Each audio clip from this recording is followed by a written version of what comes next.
Welcome back to another episode of Witticism. I'm Mary. And I'm Brandon, bringing you the news that matters most around the globe.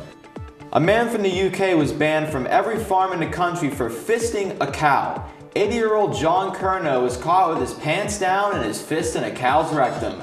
Curnow admitted to doing the act 3 times before he was caught. Well, you know what they always say, I guess once you go cow, it's all you can plow. A Maryville resident flipped his car 5 times after Jesus told him to let go of the wheel. I mean, he didn't die, so I guess he made the right choice, but police discovered several different types of drugs on driver Mr. Chad O. England, whose problems probably first started with that name. And now for one of the biggest tragedies in recent Saudi Arabia affairs. The Emoji Movie has been chosen as the first film to screen there in 35 years. Directly after the Emoji Movie, a Captain Underpants movie was also shown. If they think this is the best that Western culture has to offer, it's no surprise the Middle East hates us. The actor who used to dress up as Barney the Purple Dinosaur is now working as a controversial sex guru, as he only accepts female clients and prefers unprotected sex because condoms block the energy. The actor stated that his experience playing Barney has helped his current career. He even wrote a new song for his website. I love you, you love me, condoms block the energy. A dog named Ryder recently got approved for unemployment benefits, raking in $360 in a week. Unlike other service animals, Ryder worked his tail off in a restaurant. This isn't the only time something like this happened, as the Unemployment Insurance Agency had a recent spike in fake unemployment claims. Ryder must have been a very good boy because that's about $360 more than they pay me here. A domesticated cow in Poland chose to leave the herd and walk on the wild side with a herd of bison. Local biologists are worried of the genetic complications that could arise when the cow is old enough to mate, so locals are looking to recapture her before spring comes. To which I say, how dare you stand in the way of her destiny? She may be young, but she has made her choice to be a free heifer, one with the wind. And if you have a problem with her bringing home her bison boyfriend for Thanksgiving, then you need to check your prejudice and reevaluate your breedist lifestyle. A man was kicked out of an airport for wearing 10 layers of clothing to avoid a luggage fee. You know what they say, genius is 1% inspiration and 99% perspiration. And I can guarantee that guy was dripping. Florida has officially been ranked the worst state in the US on an everything basis. As it turns out, the primary deciding factor was that Donald Trump vacates there frequently, but despite that, it's not like we didn't already know that Florida sucks, from the dense population of old people and the high likelihood of swamp dick. A Mr. Walker from London has given ISIS the opportunity to chop off his head for £50,000. Now, why would anyone offer not only their head, but a cash bonus to ISIS? Well, it appears the offer is more of an invitation to duel. After a terror attack, Mr. Walker put out the bizarre bounty, but warned that he does in fact have a sword. So instead of ISIS being a terror group, they're now a fencing team. On guard! In other news, Britain has just appointed a Minister of Loneliness. According to Joe Cox and the Commission of Loneliness, more than 9 million people are in fact lonely. Desperately, desperately lonely. But I mean, that shouldn't come as a surprise after Brexit and shows like Black Mirror on the rise. But hey, it could be worse. They could be hanging on by their president's every thin Twitter thread. With the Super Bowl coming up, Pornhub has offered the city of Philadelphia a bunch of free lube. But not for post-win celebratory fun times. To grease up the city's pools to keep people on the ground. I don't know about you, but lubed up pools seems like the perfect victory. After the Patriots lost at the Super Bowl the other night, Patriot player Rob Gronkowski is taking time to reflect and may not be returning to the NFL. After some more time and reflection, it seems like Gronk is going to be going back to his day job, pulling the lever. Well, Valentine's Day is just around the corner, and love is in the air. Fellas, make sure you make the reservation early enough so that your girlfriend doesn't passive-aggressively bark at you over her cheesy gordita crunch about how Taco Bell isn't nearly as good as a new Mexican restaurant down the street, even though you can't actually tell the freaking difference until you're both fighting each other for the bathroom and your relationship slowly falls apart like your butthole and Sorry, I didn't mean to get off track there. Clearly, Valentine's Day is a very sore subject for me. Sorry. Okay. And that's all the time we have for you today. I'm Mary. And I'm Brandon. You stay beautiful, Indiana. Hey guys, I'm Haley. I'm Kane. Hi, I'm Haley. And you're watching Witticism. You're watching Witticism. And you're watching Witticism.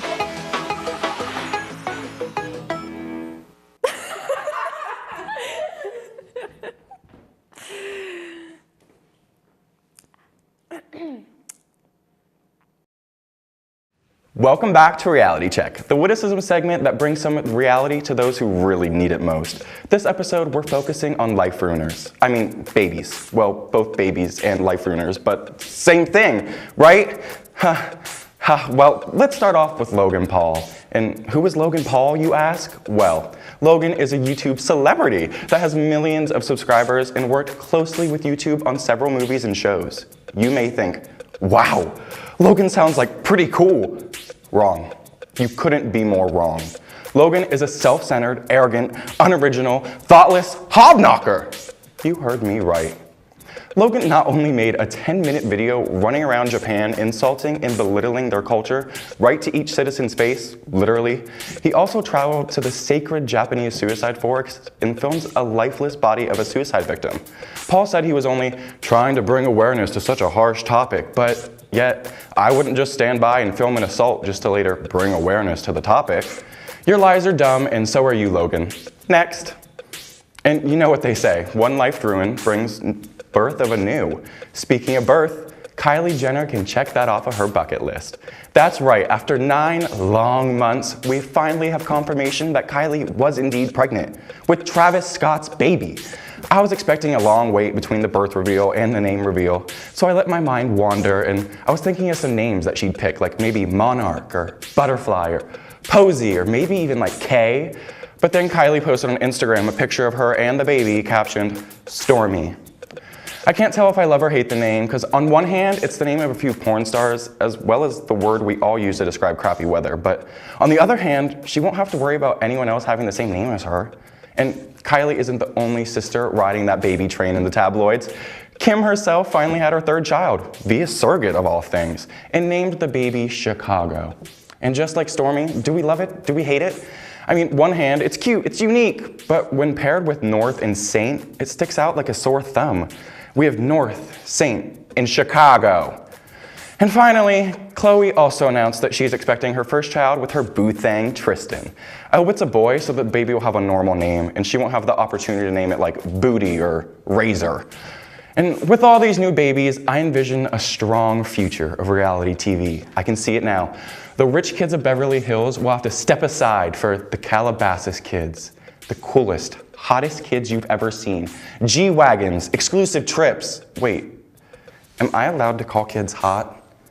Did I just ruin my own life? Anyways, the only thing about the Kardashian-Jenner baby thing is now that Kendall's the only sister without a baby. Wonder how long it'll be before the star has a child, if she even wants one. Maybe she'll end up being the old hag of the family who kidnaps all the nieces and nephews and never be seen again. I'm gonna pray for you, Kendall. And just like that, this segment comes to an end. I'm your host, Kane, and that was your Reality Check.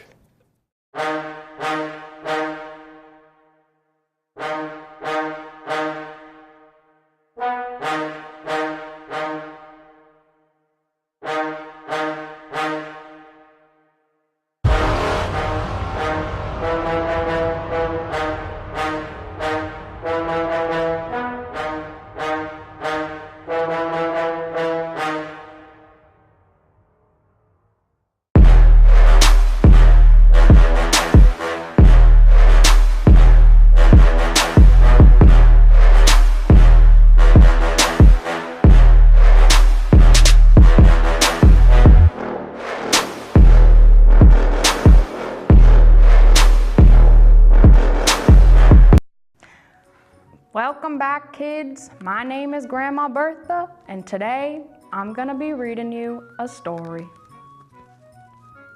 Snacks on deck, orange juice on ice, and we can bake pies all night. Baby, you can have whatever you like. I said, you could have as many as you'd like. Yeah, early bird movies so cheap, so nice.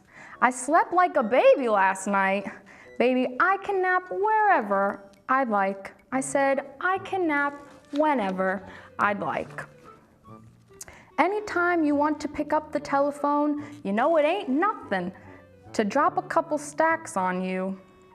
Want it? You could get it, my dear. Hold on, I think I have exact change, I swear.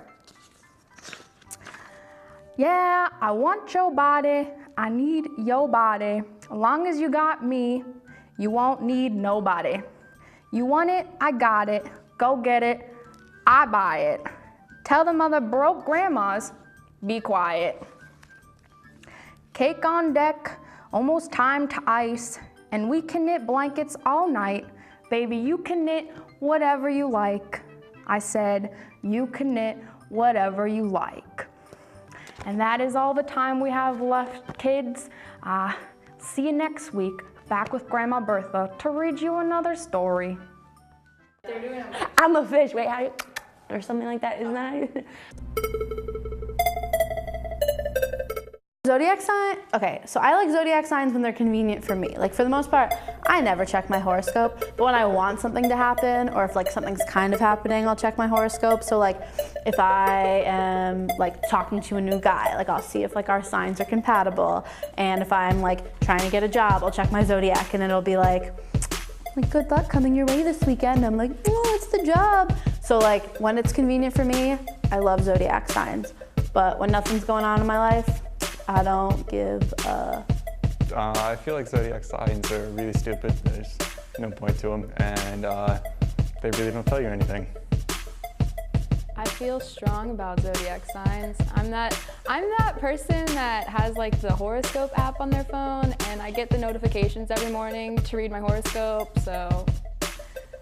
I'm really cheesy, so I kind of believe in them. I like to read them when I have like no direction, when my life is a little nutty. But sometimes when they say bad things, I don't know. I don't really believe in them at all, actually, because like they never really come true. But like when they say good things, I wanna believe it's about to happen. When it's like, ooh, you'll need to love your life in like 2 weeks. I'm like, oh, heard. Like I'm about to think the love of my life, but then I don't, because I'm forever alone. So, you know. I like zodiac signs. It tells you a little bit about each person. It may not be like fully true, but I feel like it gets the gist. Like there's a little truth about each sign. So I think zodiac signs are pointless, and if you base your relationship and everything off your compatibility between signs, I don't think you deserve to be in one, because that is the most ridiculous thing I've ever heard in my life. Okay, so before I got to college, I wasn't really too much into them, but now I'm really into them. Like, I literally had a 3-hour argument with someone about celebrity zodiac signs, and it was the most draining experience of my life. Well, honestly, I like kind of believe zodiac signs, especially when they're like really in my favor. Like when your zodiac signs are like, oh, that job interview is gonna go good. It's like, oh, yeah. But then it's like, hey, you should really get your life together. And it's like, who do you think you are? Well, I don't really think I have a particular feeling about them because I don't really know much about them. All I know is that I'm a fish, which, yeah, I'm the fish, which is Pisces. I am a Virgo, also known as a virgin. My sign is a Sagittarius, which I don't even know what that means, honestly. I'm an Aquarius, which is like a water barrier.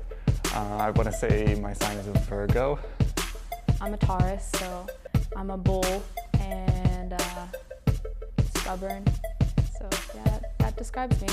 an Aquarius, we are the humanitarians of all of the zodiac signs. The best, if I can say. I'm a Virgo. You know, like, we're pure, we're virgins. I don't know, I think I'm a Leo. I don't really care about that. Like, I don't think it matters, really. I don't know. I'm a Gemini. Some people say that we're like the spawn of the devil or two-faced, but everyone else is just worthless. A little truth behind all of it for each sign. Like Geminis, they're flip-floppity, a little two-faced, you know. So for the zodiac stuff, I mean, I believe in it sometimes. Like sometimes it's, no, honestly, I don't know if I believe in it. Like, I don't know if I believe in fate and destiny and like any of that stuff. Like, maybe there's a plan for us all, and if there is, then yeah, Zodiac's probably real, and you can read the stars and like, boom, you know that you're gonna get married and have 5 kids, and 2 of them are gonna die, and your husband's gonna leave you for a secretary. But maybe there is no plan, and everything's just up to chance. Who knows? Oh, because I feel like I just don't believe in it. I don't. Like, not really. I mean, that'd be cool if like good things would come true when they say good things are gonna come true, but they usually don't. So, I mean, I'll read them just for fun, but I don't believe in them, like, at the end of the day. Because how are they gonna predict what my life is about to be? To a certain extent, like, I'd be reading, I'd be like, that looks like it can actually happen to me, but at the same time, I don't know how far it can really predict your fate. I feel like if you're gonna get hit by a car, you're gonna get hit by a car, and no horoscope can let you know about that. You're just gonna die. I don't believe in this at all, not for 1 minute. I like kind of believe in this, like I really kind of believe in this but like I'm a Virgo and like I'm the last day of Virgo, September 22nd, and someone told me that like if you're like the beginning of the last day, that you're like the worst quality that your like horoscope has. And Virgos are apparently like super critical of themselves and others, but I don't think I'm really critical. Stop laughing. What does that mean? I believe in it. No, it doesn't work. No one believes in it. It's all just a lie. It's conspiracy. Sometimes I read them for like to see what they're saying or what it's gonna say, that it's something's supposed to happen to me or something. It never happens. So honestly, I don't really believe in it. Heck yeah, I believe in it. My compatibility is best with Cancer. My last relationship was with the Cancer, but well, now that I think about it, it didn't end up well, so it's fine.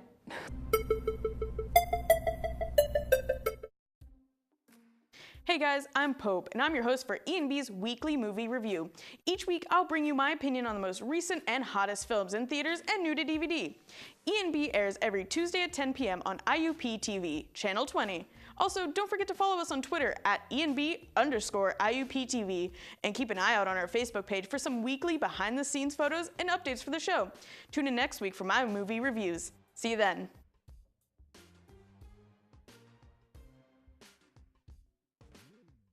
He's sitting at home masturbating. Honestly, I hate Valentine's Day because I never have a Valentine, because it's usually like right in the point where I was like either done talking to the person or I'm just starting to talk to someone, so you can't like really like force that. It's kind of weird. The only reason I kind of like it is because my dad always gets me something, so that's nice. He's always saying like, do you want something for Valentine's? And I usually ask for money, but because I'm poor. But other than that, I honestly think it's stupid and a waste of time, and it's just, you know, maybe when I get that special someone, I'll like it more because I'll make them get me stuff, but right now I don't like it. I don't really have any emotion towards Valentine's Day. It's just another day. I mean, it's kind of cool, like in elementary school when we did stuff, but I don't really do anything now. I mean, my parents always get me a gift, which is cool. Some socks or like a fuzzy blanket or a stuffed animal, some flowers. I love it. It's just a time to celebrate your friends, your family, your significant. It's a good time. I get like really depressed on Valentine's Day every time. But this year I'm gonna be a side chick, so I might get something from him if he doesn't get his girlfriend nothing, but like, I don't know. I mean, he can get us both something. Like, if he doesn't, I'm telling his girlfriend. Like, I'm just gonna tell him. I'm snitching. Valentine's Day is a love-hate relationship for me. Pretty much every year it's a hate. Yeah, that's about it. I love Valentine's Day. Not so much Valentine's Day itself, but I love the day after Valentine's Day because I never buy chocolate or anything for myself, but the day after Valentine's Day, it's all hecka cheap, so I go to like CVS and I just buy a bunch of the boxes of like the really good chocolates, and it's only like $2. So I love Valentine's Day for that. And I also love it because it's a BS holiday to get gifts from people. Like, I'll get like a $50 check from my grandma, and like, that's beautiful. That's love. So thank you, Cupid. Valentine's Day. The day my burning heart was doused in ice and crushed with the stone-cold fist of death. I hate Valentine's Day because I've been single for 20 years, so I never got to experience any of the love. Mrs. Stanley, he was my Valentine. We used to do just such nice things together. Before he died in the war, we used to go out to the Pickle Museum and get some bacon and anchovy ice cream on our way back. We always had such a good time. We've been dating for 2 years and we were gonna get married.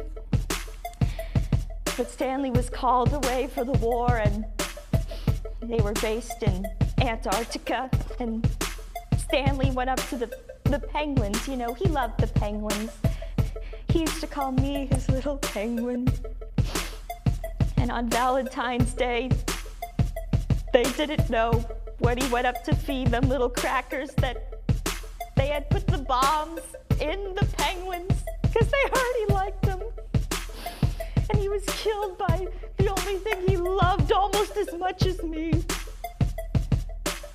They were in the penguins, Stanley. The penguins. It's a day. It's really about like corporate America and getting people to buy stuff. I really don't care about it. No one loves me, so I don't need to care. You know, I had a black heart, but now I'm just kind of like, when is it my turn to have a Valentine? Because I still don't have one, but you know, it's fine. I really like Valentine's Day, honestly. Growing up, my mom's birthday is on Valentine's Day, so Valentine's Day was always like a extra like special holiday because my mom's, you know, very much like me. She made the whole day about her, but it made me feel better because it took off the pressure that I was sucking at how bad that day was. So no matter what, I still always get to go out to eat. I think I got a box of chocolates from my grandmother once when I was like 5, and that's it.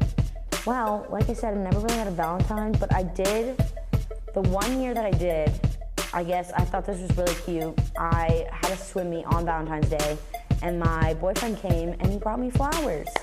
And that was nice, and that's probably, I just liked it because it was like during my swim meet and stuff, so.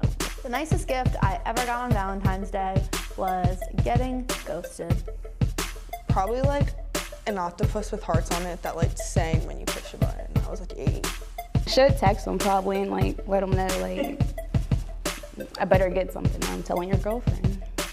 I got a big white teddy bear from my best friend. Like the first time she got a boyfriend, she got me a gift for Valentine's Day, which was really nice. I was like, oh, I'm gonna be left out the mix, but no, it was good, it was good. I think the worst news I ever received on Valentine's Day is the day I got a call from the clinic and I missed it and they said it was urgent. I never got a gift for Valentine's Day. Probably a text apologizing for not getting me nothing. So, and I'm not even joking. I really got a text apologizing. And then I went out and got him all this stuff, and I was so excited. I went to school, and I'm like, okay, he's gonna have balloons, candy, and I gave him his stuff, and he looked at me like I was stupid. I'm like, where's my stuff? And he was like, I don't have anything. And I was like, oh, okay. So I don't know. So growing up, Valentine's Day was always really fun growing up because like you would get to go and pick out the Valentines that you would get. So there's always so many different ones. There was like the G.I. Joe ones for the boys and the Barbie and Princess ones for the girls. And then there was like Monsters Inc. ones. And I would always try to like be current with whatever movies were popular at the time. Like I remember when I was in 3rd grade, High School Musical came out. And so, or maybe I was in 4th grade, I can't remember. But I would get the High School Musical Valentines because everyone liked that. So it was like a crowd pleaser. And it was so much fun. And then what I would do is like, I got really lazy and hated writing everyone's names on the Valentines and then having to like walk around to each of their baskets. So I'd only write the names of the people that I liked, like the people I had crushes on and my friends. And then everyone else's, I would just sign my name so I could just quickly like drop them in the bags. But then like that was my little sign to the boys that I liked them and my friends that I liked them. That was cool. Oh yeah, no one ever sent me a flowergram. I mean, maybe one of my friends did, but never like a boy. Okay, so elementary school, when you made like the boxes, I had like the best box. Like I made a car one time that like actually moved, but boys probably thought that was weird because cars. No, they probably liked that. No, yeah, they probably liked that. But I would give like the worst Valentines, like the weird people. And in middle school, we did like candygrams, and I would send them to my friends because, I send them to my friends. And then I got really mad one time because my best friend decided to send a candygram to her boyfriend and not me, and I was like, what the heck? So we're still best friends though, so it's okay. Well, I never really brought stuff, but all like the white kids, they all brought like, they did it up real good. They used to put nice little notes. And there was just one time I brought something, but I just put like from to Son, and I didn't really do anything else. But yeah, the white kids, they would all pass out stuff, and I'm just sitting there with my bag open. As long as I participated, I was okay. I think Valentine's Day in school is really pointless because you're giving everybody cards and they mean nothing when you give everyone one. Even though you may feel special, it doesn't really matter. Valentine's Day in school was really great. I made my mom write out all the Valentine's Day for me, and then I would pick which ones went into each bag based on who I liked and who I didn't like. And I would like have them all in bags, and I would hand them out like delivery, like one for you, two for you, go for you, Glen Coco. And then like certain people, I'd be like, none for you. And then like have to like come grab like the generic one that didn't have a name on it. Valentine's Day in school was good-ish. I mean, you had to do all the prep. You had to make sure you spelled every kid's name right on the card. But after, it'd be fun. You had your little party, didn't do no work. Like, how could it be bad? Oh, those were so cute. Everybody would like, I forget, I would always like get the princess ones with those little like cards, and you put little pieces of candy in it, and then you like sign your name. And then I'd sign my name for like the boys that I liked. And they'd like throw them at me because they'd be like, what the heck? And because girls had cooties, you know, so boys didn't like girls then, but girls always liked boys. But I really liked doing that. That was fun. You got to take time out of your day to go put your little things in everybody's little pouches or whatever you made in class. So my idea of Valentine's Day is to like sit at home on the couch in some like cute but comfy clothes, you know, like a cute new pair of leggings, but then like a hoodie, and like gorge myself. Like I want to gain like 200 pounds on Valentine's Day and become immobile because I got too fat. I want like a large Romeo's pie with like a tub of ranch, and I just want to like drown in it and like watch movies and hang out and probably drink wine or something. That would be perfect. So if you're down, hit me up. I said the perfect Valentine's Day for someone would be sitting at home masturbating. Just probably like sitting at home eating like guacamole and tacos. It's like my favorite food. I'd like to do that. I'd like watch a funny movie, maybe watch some YouTube, some David Dobrik YouTube, like, what is that called? A vlog. There we go, a vlog. What should someone do? Well, that's a good question because I never experienced it. So if you want to just do anything for me, that'd be really nice. Death, so I could be with my dear Stanley again.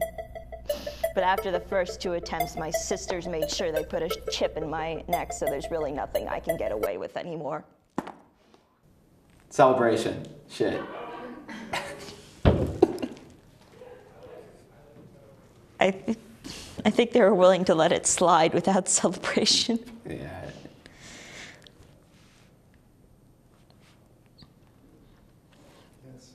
What?